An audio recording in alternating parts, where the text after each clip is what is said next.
Welcome everybody to the Pinstripe Chronicle podcast. I am Rob. I'm here with Donald and Rob.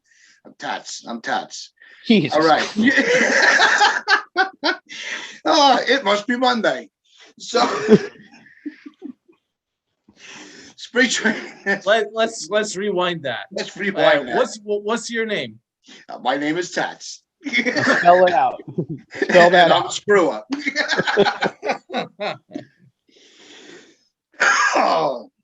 I'm a little sip of coffee here.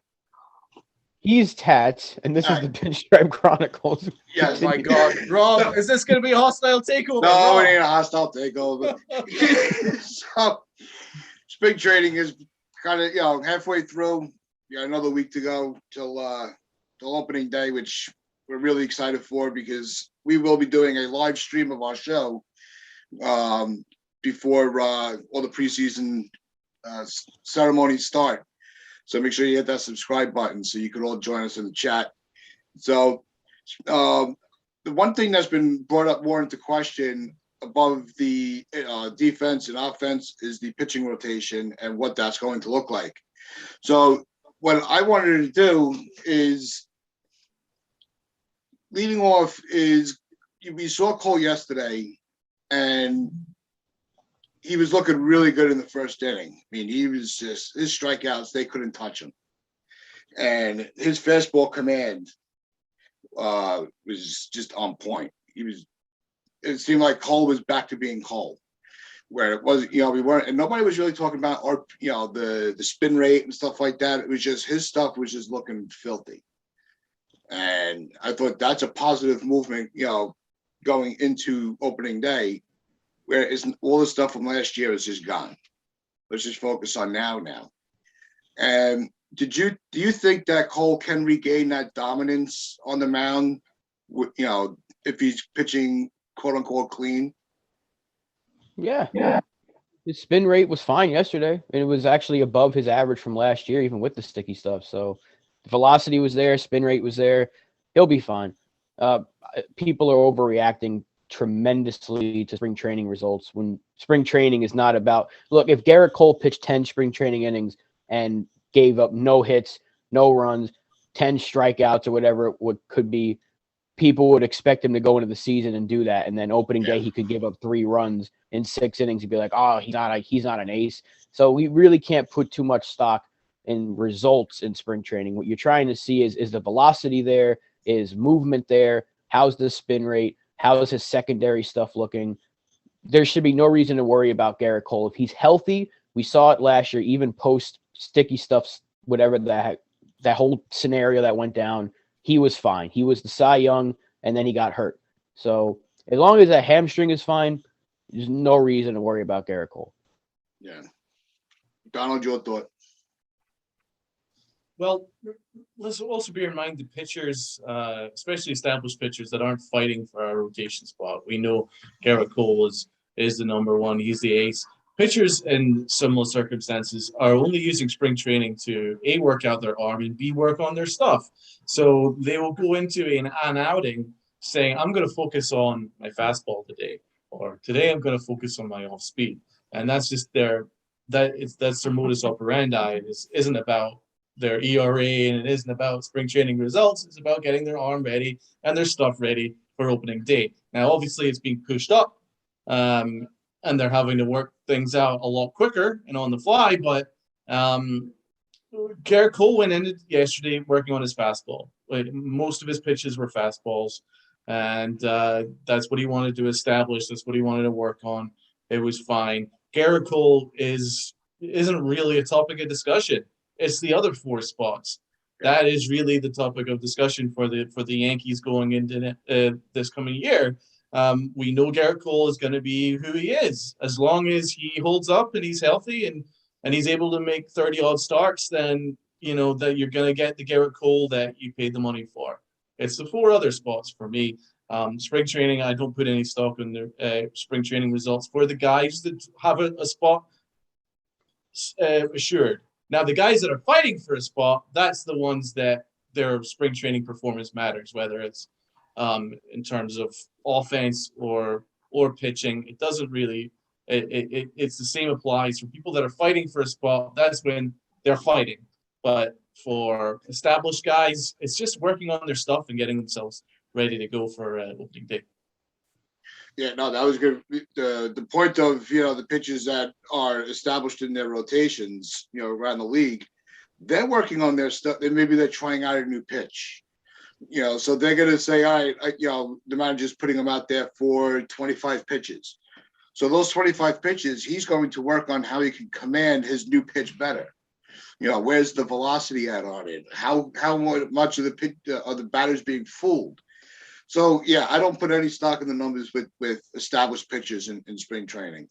It's the guys that, like the outing, Michael King had a little bit of a rough outing the other day.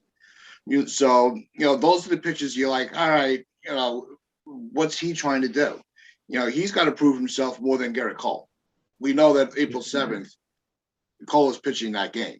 It doesn't matter what happens in spring training. He could have a 20 ERA. We don't care. The games don't matter.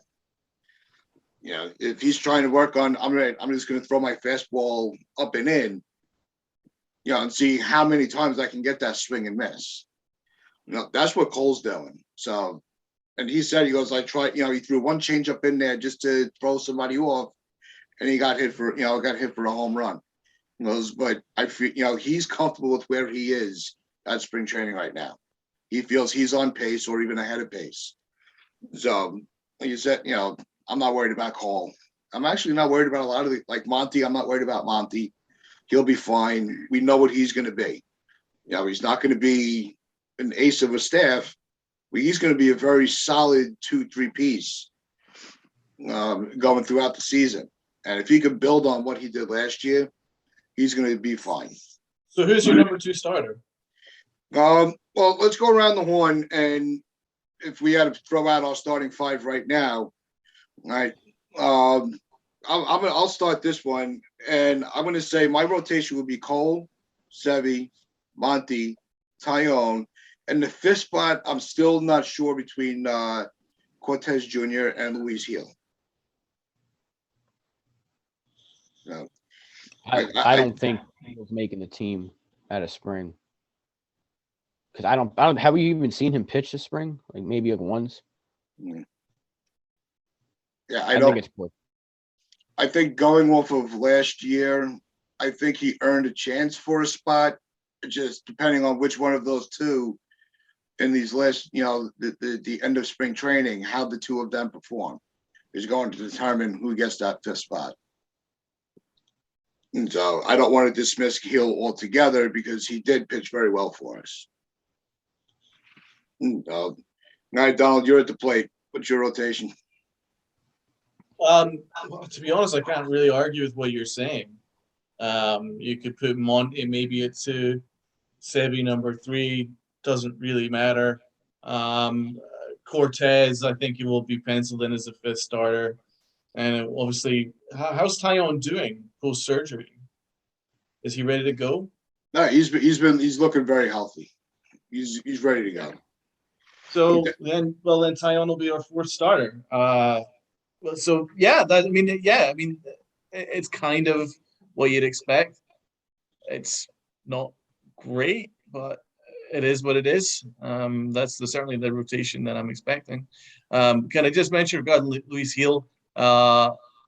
It's kind of weird. It's once again this kind of mixed narrative that I'm seeing from Brian Cashman and the Yankees. Like, for instance, you saw that Florial and Oswaldo Cabrera have already been sent down to AAA. Now, Cabrera was expecting Florial. I wasn't quite expecting. I'm disappointed about that because I was hoping that Florial would be used as a backup outfielder. And then now you're probably looking at Luis Gil not being in the rotation despite earning it. So again, the Yankees are kind of going the veteran route, and they're kind of bypassing the young guys that could maybe give us a bit of a boost. I would have gone I would have loved to have seen Luis Gil get the fifth starter role. I view Cortez as a really awesomely important arm, but kind of in the Ramiro Mendoza role where he can be a long reliever / 5th starter even a sixth starter sometimes, just to give everybody a bit of a rest if you need. I think that's his ideal role. I think that you want the upside in terms of Luis Gil. I mean, how is he else going to work on his stuff other than being given an opportunity? Remember, the Yankees made that mistake with David Garcia. They kind of gave him a shot. He came through. Then they just clearly showed they didn't trust him, and he never really came back from it. Yeah. Are they going to make the same mistake with Luis Gil? That's what I'm talking about. I mean, I know I just kind of referenced again the outfield and things like that. I know we're talking about pitching today, but I'm just talking about the way the Yankees work. The way they handle the younger players, younger players in general. So yeah, I want Luis Gil to get the fifth starter role. He won't. It will be Cortez, and I love Cortez, but I still think he's a Ramiro Mendoza. Rob. Yeah, it's the same five. I just think that we're going to see Severino pitch later.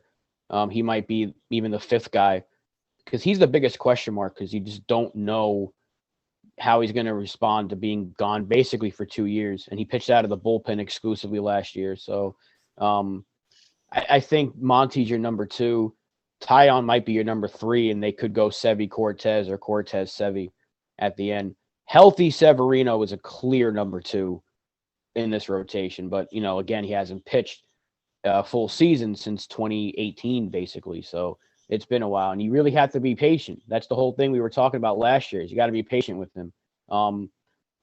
If it's anything like Taillon, he's probably going to struggle early in the season, but if he stays healthy and gets into that rhythm of pitching every 5th day like he was used to, then we'll see him turn around second half of the year the same way Taillon did. So the thing with this rotation is it's good. It's just fragile. It's very fragile. Like on paper, it's a good starting 5. If Cortez is your 5th starter, at full health, Taillon, we know, is a very good pitcher. Montgomery is very good as well. It's just fragile because all 4 of these 5 guys, or 3 of them, have all dealt with major injuries in the recent years. So the only one you can really say that is a lock of anything is Garrett Cole right now. So yeah, it's good, but it's fragile. That's just like, and that's why I wanted them to get another starter. I really wanted them to get another starting pitcher, and they haven't done it. And Domingo Germán getting hurt, which he thankfully won't be on the team for now, but depth gets hurt there, right? We're not going to use Gil yet. Clark Schmidt, not yet. They've lost trust in David Garcia, so we won't see him. There's really nobody else. They can't use Michael King as a starter again after what happened last year. He was terrible as a starter. He was just shut down in the bullpen. Keep him there.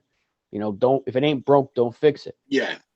If that's a spot that he can contribute on the top level, then that's where you leave him. Yeah, I mean, can I just say, you're completely right. It's very fragile. I wouldn't say that Montgomery, Taillon, and Cortez are very good. I think they're good. I think only Severino, outside of Garrett Cole, has an elite arm, has elite stuff. I think Montgomery has above average stuff. I don't think they blow anybody away. And Cortez is very similar. He uses deceptiveness, and that's what carries him through. His stuff isn't elite at all. That's why I kind of like him as a 5th starter / long reliever. I think he'd be ideal in that role. It's only Severino has the elite stuff, but again, he's not pitched properly in 3 years. And I'm thinking that he's going to end up being a really good setup man, because I can't trust him being a starter after not really pitching in 3 years. That's a lot, man. His arm's gone through hell over the last few years. And one thing is certain, whether he ends up as a Jobber Chamberlain type, or even if he is a right back to the Sevy that we knew and loved pre-surgery, one thing we can be certain of is this year he's not going to make 30 starts. You're going to do well to even get 20 out of it, because you're asking him to pitch every 5 days after not really pitching properly in 3 years. And he was a reliever last year, and he was good at it. So that was a very limited usage of his arm. It's not going to challenge him. And we've already seen with Brian Cashman, he cannot handle arms. coming out of surgery. He doesn't know how to do it. He blew Kluber's arm out, and he blew Joba Chamberlain's arm out. He blew Phil Hughes' arm out, and he already blew Severino's arm out. So I'm going to be quite frank about this. We have to be very honest about the state of affairs with this rotation. It's Garrett Cole and then everybody else. Montgomery, if you get a 4 ERA out of him, you're doing fine. Taillon, same thing. Taillon, I like Taillon, but again, he's a mid-range, mid-rotation starter. He's not an upper-end starter. Offensively, we're going to be fine. Garrett Cole, he's going to be Garrett Cole. It's the other 4 spots. No, I think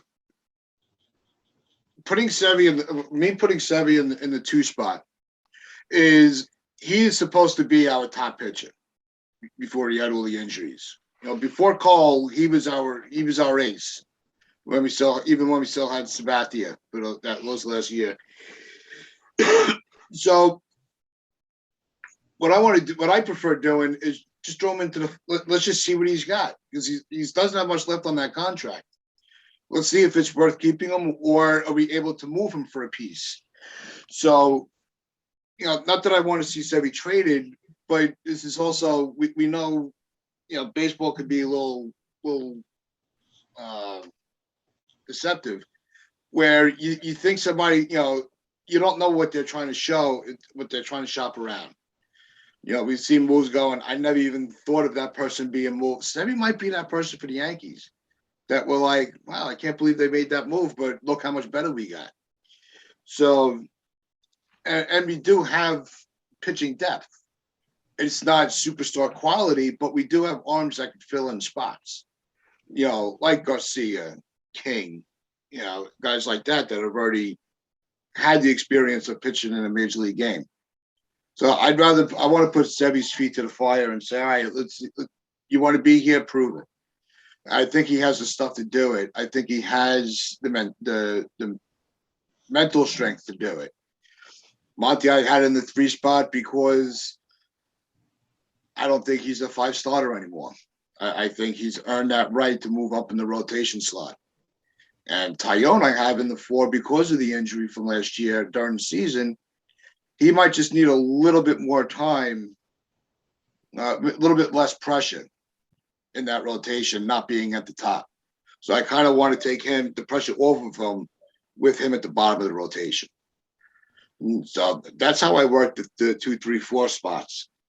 And the other factor that really needs to be brought up, even though they're not it's not a pitcher, and that's the role of Higashioka and Woodvet and their defensive abilities behind the plate to handle a pitching staff.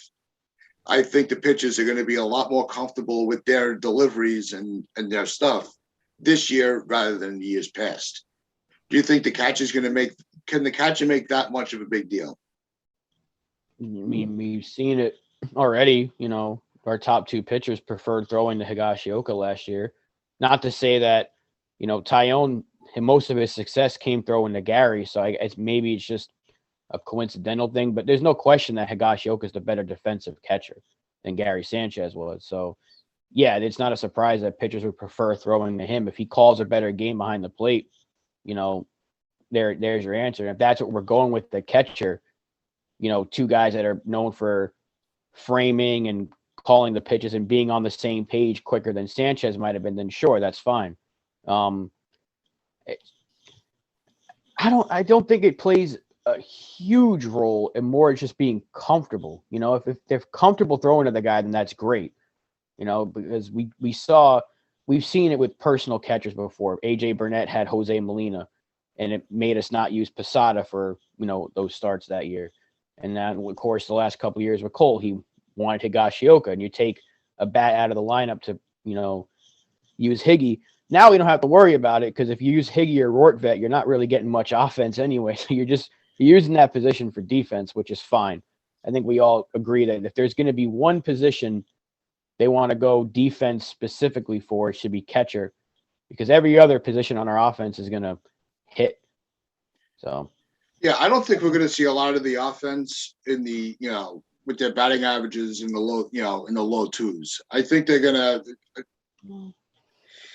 Joey Gallo. You're gonna see more high twos hovering. I think we're gonna have about 4 guys that hover around 300 or better. That's 300 or better. Really? Which 4 guys do you fear?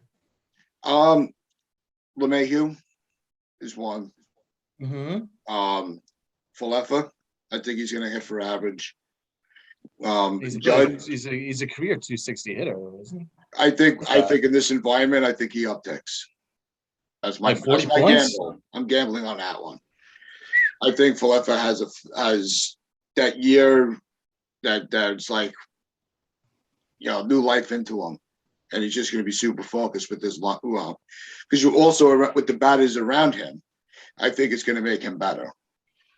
You see, I think Judge is going to have a phenomenal year. I think his strikeouts are going to cut down dramatically. And I think we're going to see a severe bounce back from Torres. I think they don't have to 300. I mean, I know what you're saying though. Like when you say hovering around, that can be anywhere from like 280 above. Because batting average has fluctuated so quickly, and it really is a overrated stat nowadays when you think about it. It's still important, but it's kind of overrated. Because Kiner Falefa hit like 270 last year, but he had like 170 hits. So it's weird. Batting average is an important stat to look at, but it's also something that's kind of lost in the shuffle a little bit. Aaron Judge put up Stanton put up MVP numbers last year, and he wasn't hitting like 290 or anything like that. So if we had 4 guys that were hitting close to 300, though, that means we're scoring a lot of runs. And we're putting what we're seeing from spring is that offense, I don't think it's going to be a major issue. As long as everybody can stay healthy, I don't think it's going to be an issue. I think you're going to get one more decent year from Rizzo, and I think that I think Gallo is going to improve. I think he's going to be better. I think he's going to be a better Gallo, and I think Stanton and Judge will be Stanton, and Judge and LeMahieu and Torres will improve. So I don't disagree with what you're saying, Tats.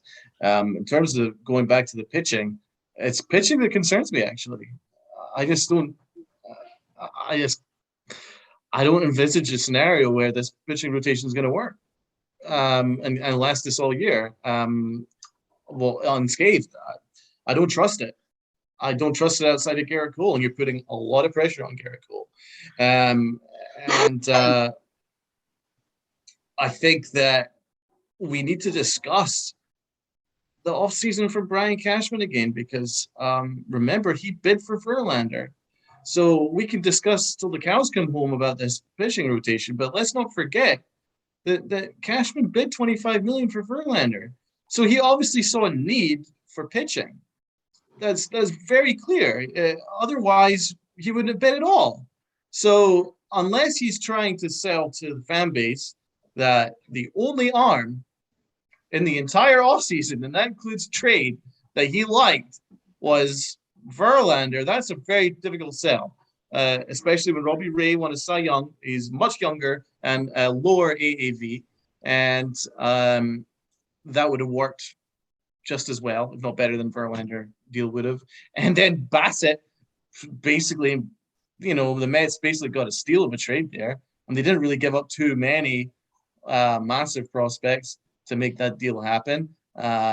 Certainly nothing that the Yankees couldn't easily have matched or bettered without having to give up Volpe. And it just, again, it shows, right, what is the optics here? What is the narrative? I mean, you're obviously, Cashman saw a need, a pitcher, pre-lockout. Then Herman gets hurt on a 60-day DL, and he's not replaced anybody. And he thinks, we didn't get Verlander, so, we're good. Like, I think the narrative... I think the problem with the trade market this offseason is there were so many Yankee prospects being talked about, and we always use this narrative every offseason, even during by the trade deadline. Is when it comes to the Yankees, the price always goes up because they know they know what we have, so they want to give us their lower players for their better players. So it's always they ask for a lot more from the Yankees than they do from other teams. Yeah, but you're going to give Cashman a little bit too much credit there. There's no rumors of any interest in Bassett. It just looks like the Mets just got him. No, I'm just using that as an example of what we've seen in the past where teams. Well, what about free agency? Obviously, Robbie Ray was a free agent. Why didn't we go after Robbie Ray? No, I don't. Yeah, it would have made more sense. We had a chance to get Rodon post lockout for less than we would have paid Verlander. Rodon. There you go. That's another one. That was we knew that we were interested in Rodon because we got his medical history. So that was another one we were interested in. But again, it didn't look like we were kind of in the running. It was once again, as we've heard from every single free agent, Brian Cashman sniffed around, did his due diligence, and then just left it. I mean, it's a very difficult sell that the only guy that we signed in free agency was Tim Locastro, other than Rizzo. Both guys that we basically re-signed. We've not signed anybody outside of them, outside of what we re-signed. So you can't sell to me that this rotation is what Brian Cashman envisaged at the start of the lockout because he already bid for Verlander. So we're getting mixed narratives, and that's why I don't buy anything that he sells us right now. Unless he makes a trade before opening day for Manaea, if he's still out there. Yeah. I don't think Oakland's going to rush to trade Montes right now because he has another year, but Manaea is the guy they might try to move. So right now it's him. If the Reds aren't moving Castillo, I don't think any other team's really selling off right now. Kansas City doesn't really have anybody to go trade for. So Pittsburgh's not really moving anybody. You're looking at teams that aren't competing this year. So Oakland's the only team that really has a couple of good pitchers that are on the market. It would make sense to go make a move with them, at least for Manaea for 1 year. But the asking price is probably too high for Brian Cashman because he doesn't want to give up any of these prospects that he doesn't want to use. So I don't know what his plan. I know what his plan is. We're going to have guys like Garcia, Heel, Clark Schmidt, Wesneski, those type of pitchers that are potentially going to be called up, and he's going to be investing in the future. And then they're going to make a start. They're going to look really good. They might make a second start. Then he's going to manipulate something to get them off the roster and then called back up when eventually somebody gets hurt. Someone's going to get hurt in this rotation. It's just, it happens every year. No team I think one team last year made it through like the entire season with their starting five. It's just a fact of baseball. The season's too long. People are going to miss starts, whether it's a skip start or like a phantom IL stint. It happens all the time. The key is to have depth. And aside from Luis Heel, I don't know if we have that depth right now. That's why I want him to get another starter because Cortez would have been that sixth starter. I love Cortez, just like Donald said, but his role, especially with the rosters expanding to 28 potentially in April, you have an extra pitcher. Cortez is the sixth starter for the month of April made too much sense. And they just didn't make any moves when the guys were out there. Robbie Ray was a Brian Cashman guy from his days in Arizona. He wanted Robbie Ray when he was stinking up the joint. If he would have made that move, people would have been like, this guy sucks. He had a chance to get him when he won a Cy Young for $23 million a year. And he didn't do it when he tried to get Verlander, who was coming off of an injury, for 25, and he was a few years older. So I don't really know. Maybe he's going through a midlife crisis. I don't know. Brian Cashman's head is fried or something. I mean, the only thing you can really he signed Shelby Miller to a minor league contract yesterday. That's all minor league contracts. Everything. That doesn't, move the needle for me. 9 ERA last year with a negative WAR. He'll make about 5 starts in April. Yeah, that's catnip to Cashman. Cashman loves him some of that. It's just so weird. I mean, they easily actually could have gotten Manaea at any point prior to spring training. But now, from what I've heard, Oakland have kind of shut shop for now. I think Manaea was very much on the market. And now, from what the last update I heard was that both the A's are planning on both remaining. Certainly, Manaea is more available than Montas, but it kind of looks like Cashman sat this one out as well, unless a big move is made prior to the season starting or even a week or so into it. But from what you're hearing from Brian Cashman, all he's talking about is, we're setting out the highest payroll we've ever sent out. It doesn't kind of sound like they're really on the market. And then certainly all the moves that they've made where they're signing everybody on minor league deals kind of, again, looks like they're not really in the market for anything serious. So working on the assumption that they're happy with what we got, we can only say that the Yankees don't really have a plan other than what their plan has always been, which is to stockpile their arm prospects, not really develop them, and give them a start or two here or there, and manipulate their service time, which Rob pointed out before. That's been their plan and their MO for years. And there's zero evidence that's worked because nobody has come through. So you have to be honest about it. I don't feel overly confident about what this strategy is. No, it almost seems like he's been very gun shy with the pitching ever since Sonny Gray. I think that was his last big, pitching, aggressive pitching move was when the trade for him. I think ever since then he seems a little gun shy when it comes to pitching. And it was their fault that Sonny Gray didn't work out, because he was fine. That half a season, he wasn't excellent. Let's be honest. 2017. He wasn't great for us, but he was solid. He had like a 3-something ERA post-trade, and he was okay in one of his playoff appearances.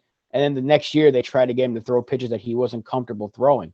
And then he leaves Larry Rothschild, and wouldn't you know it, he turns out to be excellent in Cincinnati. So, they try to do too many things. Like the same thing happened with Paxton. He comes over, and they say, here, throw this pitch. Like, they wanted everybody throwing a cutter because CC Sabathia reinvented himself with a cutter. Not everybody loses their velocity. CC had to reinvent himself and throw a cutter because he wasn't throwing 97 anymore. Yeah, he had no choice. Yeah. Right. And they thought, wow, if he can do it, and we should have James Paxton was still throwing 96, 97. No, throw a cutter. It didn't make any sense. That was the thing with everybody. You have to throw a cutter. And since Rothschild is gone, look what happened last year with San Diego. Blake Snell sucked. They get rid of Rothschild, and all of a sudden he started to pick it up again. So, I'm just saying. You're right. Paxton was actually our most aggressive pitching move. That was a big deal at the time. We gave up one of our top prospects for Paxton, and they forced him to pitch the way that we wanted him to pitch rather than what he's comfortable with. I mean, he's not just a rookie. He's an established pitcher in the league. Comfortable with his own stuff, you got to let him ride with it. And certainly in the occasions where, and he's even admitted it himself since the deal, that when he was, pitching after the Yankees stopped forcing him to pitch the way that they asked him to pitch, and he just kind of pitched his stuff, that's when he was at his best. That's when he looked dominant. So again, that falls on the Yankees, that failed move, just like the Sonny Gray failed move as well. And that was a terrible trade. We just got rid of him for nothing, Cincinnati, and he got himself together there.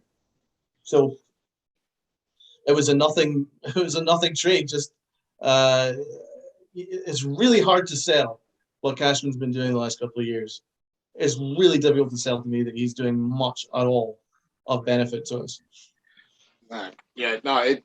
Until opening day, I'm still gonna, use that term. The window's still open for Cashman to do something. But I mean, it's only open a crack right now. It's slow. It's almost closed. So I don't think he's going to. But yeah, he ain't doing nothing. What am I telling you? No. he already commented on the I'm trying to stay optimistic. But Cashman just really, over the last few years, has really killed my confidence in him. No, you heard his comments. You heard his comments about the payroll. It's the highest it's ever been. Okay, well, you're still paying $18 million to Chapman or whatever the hell the number is. So well, that's going to lead us to bring it in the closer for the show, and it is about the closer. And the report was put out that Cashman is willing. They're going to be using Chapman in the 8th inning on and off at certain times. Do you think that is to see what Loizaga could do, or is there another pitcher you think would be a closer in games? I think it's all matchup based at this point. I don't think there's a need for the closer anymore in baseball because of how things are going, unless another Mariano Rivera comes along. That's the only guy that you can be like, that's your ninth inning pitcher, no matter what. You have a lead in the ninth, you're putting him in there. Chapman's not a closer to me right now. He's not reliable. Early in the season, he will be. He'll probably give us a .90 ERA in the first couple of months. And then, June's going to roll around. He's going to have about a 25 ERA in a matter of 3 appearances. So I think it's all going to be matchup based at this point.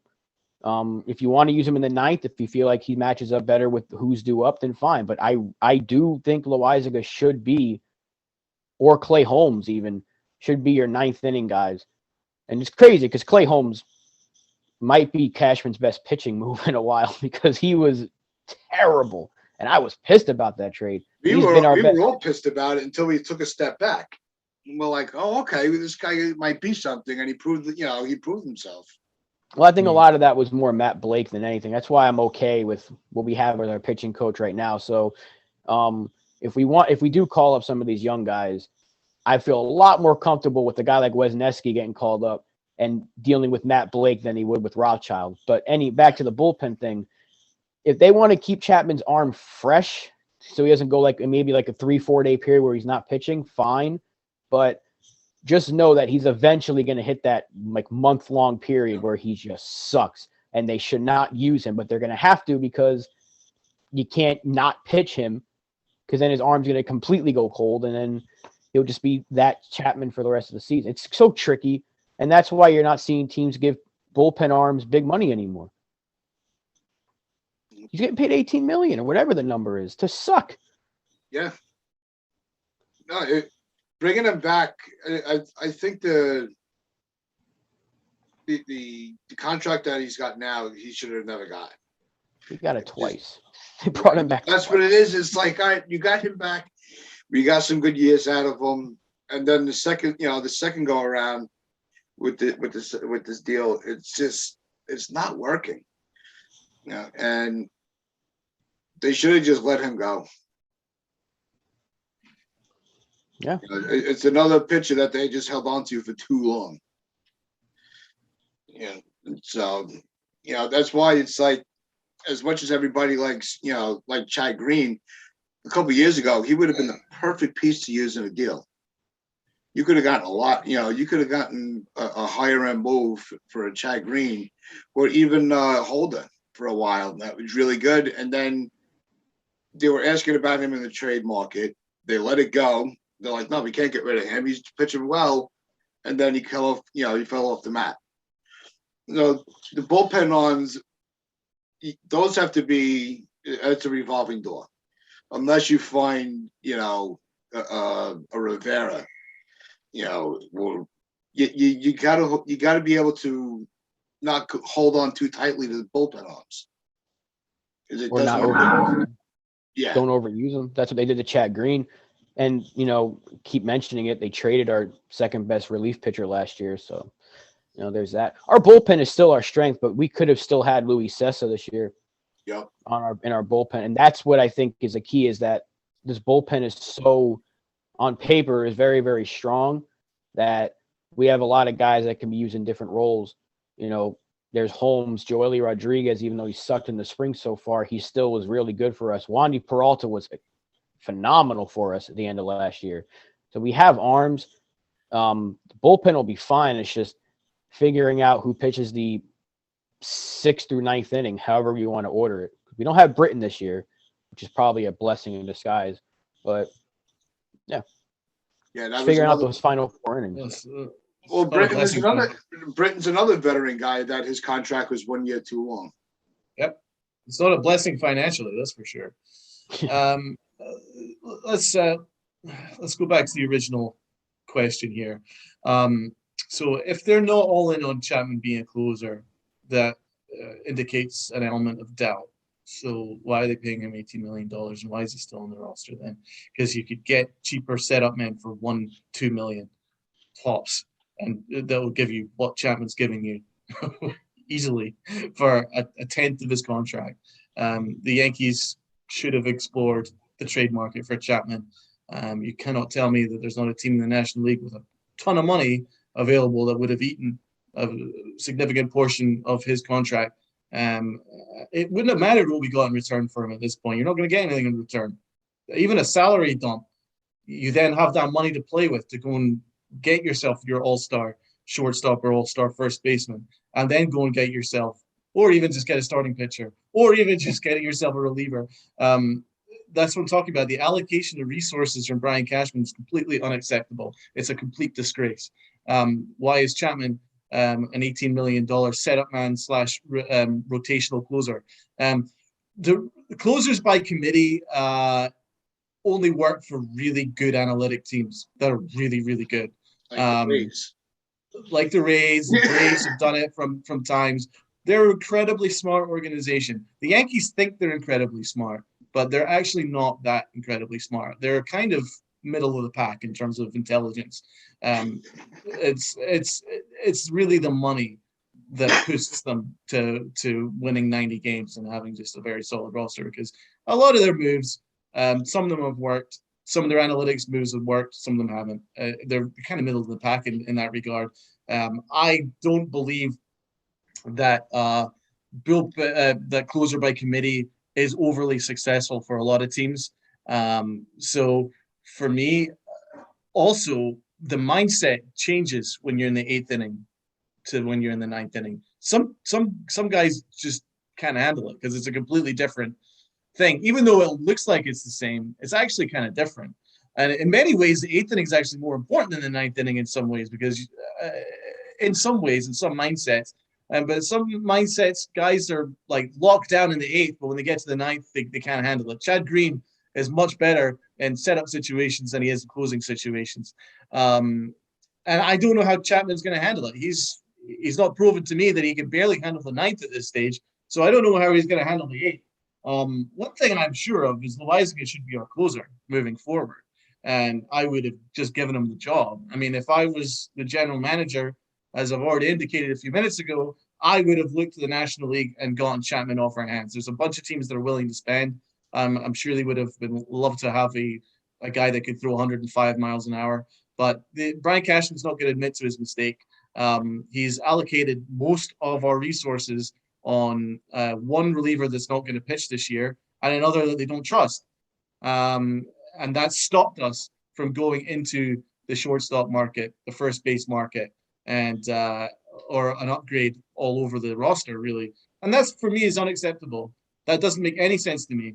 I know the Yankees are going to use the excuse that they've got the highest payroll. Okay, fine. Or they're quite happy with what they have. Okay, I guess, fine.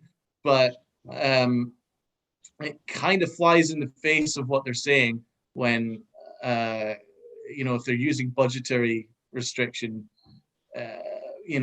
excuses, when they easily could have just gotten rid of a bunch of the terrible contracts that they had. So Chapman's one of them. As for Chapman moving forward this year, I think he's going to be very similar to he was last year. I think that he, in non-pressure situations, looks unbelievable. He looks unstoppable. But then as soon as something goes wrong, his mind just flips and he can't pitch. And I guess the Yankees are planning ahead and hoping that Loizaga will just jump in. But I don't trust the Yankees management to be incredibly smart with how they're going to handle this. They easily could have just gotten rid of him and then gotten a much cheaper guy that could have given exactly what he's going to give you. So I'm not giving the Yankees a pass on this situation at all. Loizaga should be our closer, though. He is awesome. Yep. No, I think Loizaga, Loizaga, Holmes, and Joely Rodriguez is really they shined the brightest last year. There's really no other way to put it. They were a three-headed monster in that bullpen, and even Peralta from time to time. Licky was another one that really went above and beyond for the fans. Who knows what I think it should be Loizaga, but we're also dealing with Cashman, so who knows? It could be anybody, but it could be Michael King for all we know it the way he thinks. So It's Well, hard. you mentioned three relievers that outperformed Chapman last year. Well, certainly for most of the year. On what are they getting paid? He's next to nothing. So that's what I'm saying. I mean, in terms of resource allocation, you can easily get guys. Even O'Day, prior to him getting hurt, was pitching lights out. He was pitching great. You can easily find Litke was great too, and he was getting paid nothing.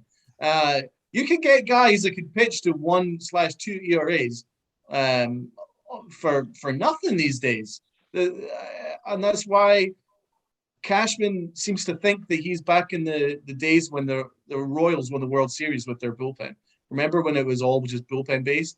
Yep. Cashman seems to think it's still that era because he is going stockpiling bullpen arms, and he's kind of missing what's actually happening right in front of his eyes.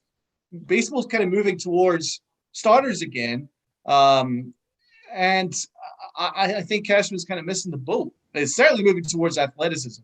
And Cashman's kind of missing the boat on that, that's for sure. But it's really tricky when it comes down to the arms because bullpen arms, with the exception of a rare few, they usually have one good year, one bad year. One good year, they alternate. They're not always as consistent as we expect them to be. A lot of teams would be, chomping at the bit to get some of our arms that are able to perform every year. We saw a 3-year stretch where Chad Green was just, his high fastball was untouchable. And he was able to have that consistently. Loizaga really, he was another one that, you saw gradually just keep on pace. He didn't really have that bad year or that terrible month like Chapman did, which is why I think that they even brought up the option of having him pitch in the 8th. Right? We have high leverage games. We can't rely on Chapman because he doesn't handle the pressure well anymore. Let's bring in a fresh arm. Let's bring in new blood to lock up these games that our offense was able to perform. So I think that was the MO for the Yankees was let's not give away any wins because we want to stay loyal to a closer. It's, what, this year we have to make sure that every game we can win, we win. And I think that this is the right way to do it. Even, we know that a lot of teams don't do well with the, bullpen committee, but maybe this is a year with the talent and the talent on this roster. This is a year it could all come together. And you could actually have a rotating closing position that actually works. It's just, it's yet to be seen. We're going to see how it goes. There's nothing else we could do right now. We could try to predict the future, but you really can't. Chapman. I can predict the future. He's going to close the first game of the season. Well, yeah. So they're saying this, but it's not like he's not going to close, and he's going to probably blow a save. Like I said, first couple of months he will be lights out. Happens every year. Yeah, it's just the middle of they should be doing that in the middle of the season. Just avoid that hiccup. Yep. That the first day that he has where he just completely loses command, he starts throwing to the backstop every pitch. That's when you start using him in the 8th inning or before. Once you see that happen, you go, okay. Now's the time to do it.